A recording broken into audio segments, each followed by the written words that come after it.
Now, in order to get everything ready, you're going to need the specific tools, and you're going to need the domain name, web hosting, and everything gathered up first.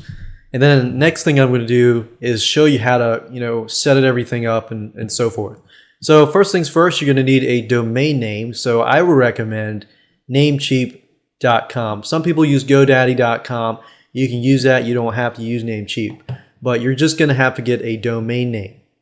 Once you have that domain name, you're going to need to have web hosting. So if you don't have web hosting already, I recommend either going to HostGator or another site. HostGator has the cPanel, which gives you the ability to set up a WordPress blog quickly and easily with just 3 steps and 3 clicks of the mouse, and that's it. So if you want the easy route, I recommend that you go to HostGator, and you really don't need anything fancy. If you go to the web hosting section and you go under compare all hosting plans,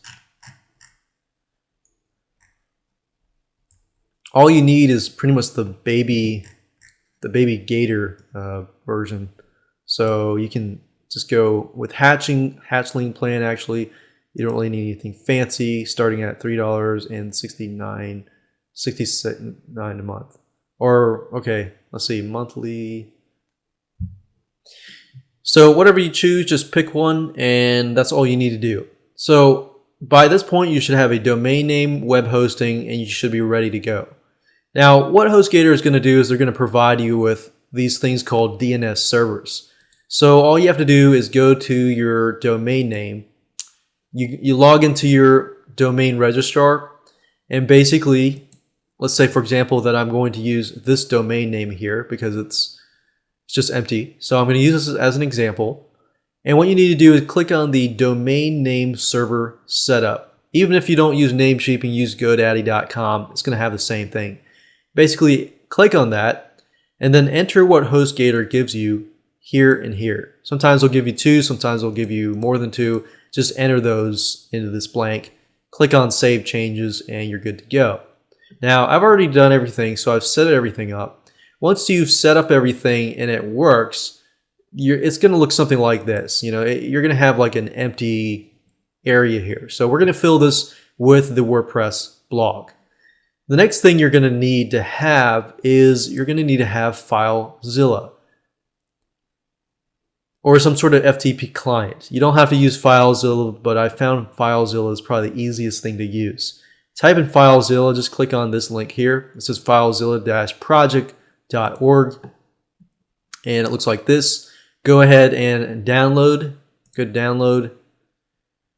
Depending on if you have Windows, Macintosh, or Linux, you can download and install that. Now, I already have this installed, so I'm pretty much ready to go. Once that is done, I am ready to set up the WordPress site. Now, one thing I do want to mention is once you set up everything, HostGator is going to give you, FTP information. They're going to give you an FTP link, which is normally ftp. Whatever your domain name is .com, and they're going to give you a username and password.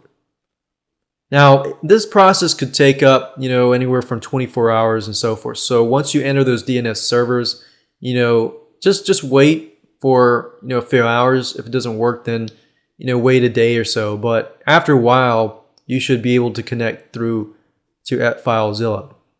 Now, if you're confused, don't worry about it. Just do what I showed you. Just buy that domain name, buy the web hosting, connect the two, download FileZilla, get the username and password and FTP information from your web hosting company, which should come in that email, and that's all you need. So in video number 3, we're going to set up WordPress.